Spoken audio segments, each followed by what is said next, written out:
توفيق الجملي، عضو مجلس نواب الشعب عن الاتحاد الوطني الحر دائرة بن عروس.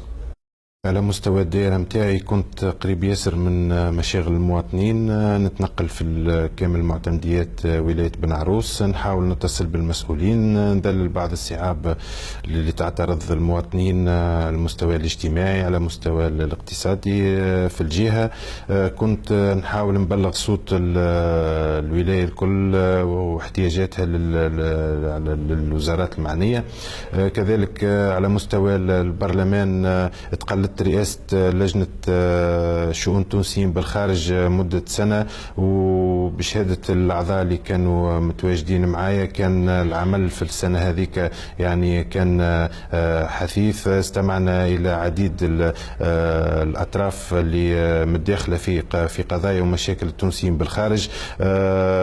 بعد ذلك وقع إصدار قرارات تهم التونسيين بالخارج كان عندها صدى كبير عندهم عند الجالية التونسية. حاولت باش نكون نساهم بعديد المقترحات في مشاريع القوانين اللي تعرضت عليها في اللجان اللي أنا ننتمي لها. هذا بصفة عامة في السنة النيابية اللي بعد انتخابي في مجلس النواب الشعبي.